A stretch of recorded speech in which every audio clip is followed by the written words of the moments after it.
Salute, Black Goose TV family. I'm gonna be 100 with y'all, man. I'm coming with a different type of energy when it comes to this particular video. And the reason why I'm doing it is because, unfortunately, this video is going to be exactly the reason why so many people don't like boxing.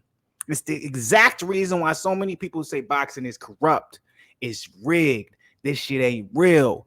Motherfuckers be talking shit about WWE. They be like, man, boxing is just as scripted. And it's stories, headlines, articles, and occurrences like this that makes people think that way. I was absolutely disgusted when I saw this joint. Now, y'all already know, man, if y'all been following the channel, I released a video a while back that alluded to there was a possibility that Josh Taylor was not going to move up from 140 and he was going to fight Zepeda at 140. I'm for real.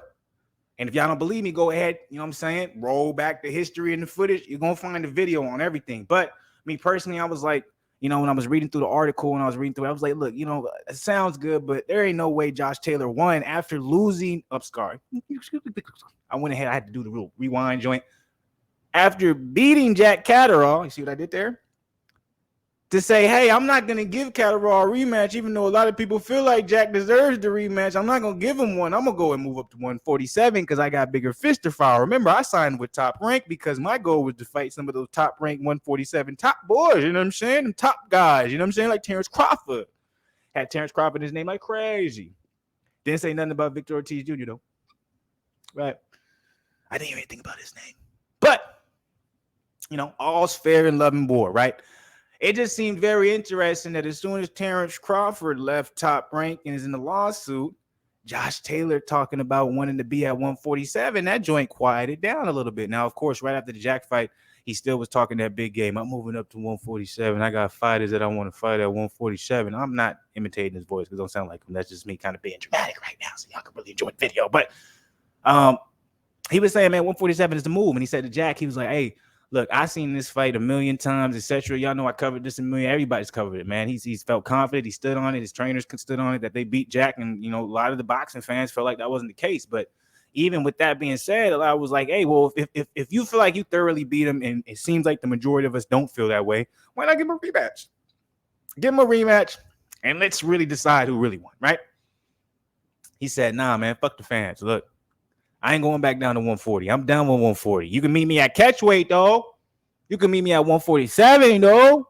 Right? Josh Taylor said all these different things to only get to where we're at now and have this goddamn report of him basically deciding to stay at 140. Now, that's some bullshit. And if this does not make him lose fans, I'm not ever in support of that. I'm not that type because I'm like, I never put it on boxers, right? It's always a team decision. It's more than just the boxer when it comes to these things being played out. So I'm not trying to be that guy to be like, everyone jump on the bandwagon of talking shit about Josh Taylor. I'm not saying that, but I'm just like, this is a very bad look for the sport because it just doesn't make any sense. I know it was a mandatory, but the fuck, if he decided to stay at 140, wanted to be in the best interest of boxing and say, I know Jose is your mandatory, but we need to make this Jack Catterall rematch. Right? But I might be wrong. Y'all let me know below in the comments. If I'm tripping, if I'm over the top, y'all let me know. But I feel like this ain't right. It's just not right. And I have a big feeling that Josh Taylor probably doesn't have any plans to move to 147 permanently, especially now that we see the 147 division is tied up in PBC. Understand the signs, baby. That's why I said I'm not going at Josh Taylor. I know it's a team thing. I know Top Rank was like, damn, we signed, bruh, for that Terrence Crawford fight. We wanted them to fight. We didn't know Terrence Crawford was going to leave and sue the fuck out of us. And now all the power in the welterweight division, it was already in the PBC organization, but Terrence Crawford, he kind of altered it some. Like if you want to look at the power scale, PBC for 147 division was here. Top Rank was about right here. Obviously, Top Rank is lower because they don't have as many known names. I'm not saying they don't have the skill level of fighters. They don't have as many known names. Terrence Crawford being that guy is what kept him at that mid-level range where we're kind of talking about welterweights at Top Rank, you know, specifically Terrence. But as soon as Terrence said goodbye, it shifted from here to and so I'm pretty sure Josh Taylor, Top Rank, they're like, well, damn,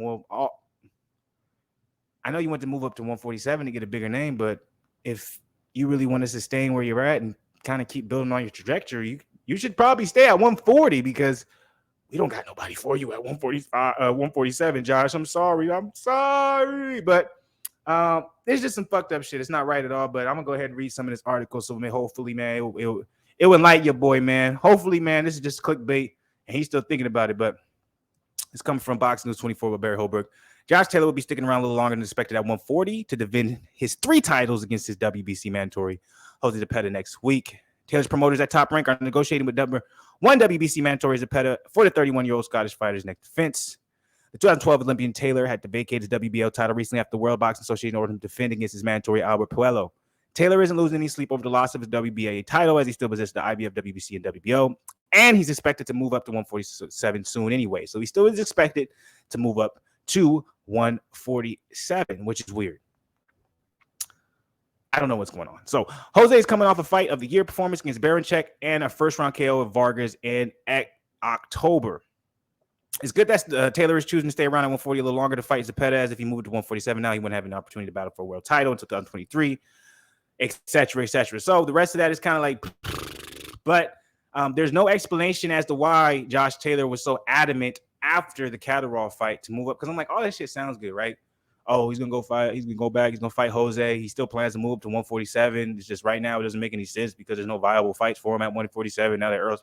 Man, all those are cop outs. Can we please give Jack Catterall his goddamn respect and be like, why the fuck are you deciding to stay at 140 and somehow we're bypassing the fact that he needs to rematch the guy that everyone thinks he lost to?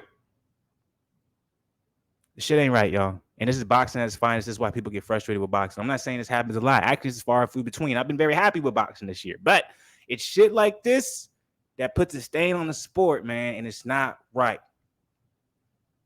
It's my personal opinion. I might be over the top. I might be over dramatic. That's how I feel right now. That's how I feel on the inside. And if y'all disagree with me, please, I want to know below. Let me know why. I really want to know below. This is going to be one of them videos. If y'all do comment, I'm going back and forth because I want to know, like, who's going to justify this bull ass shit? Who?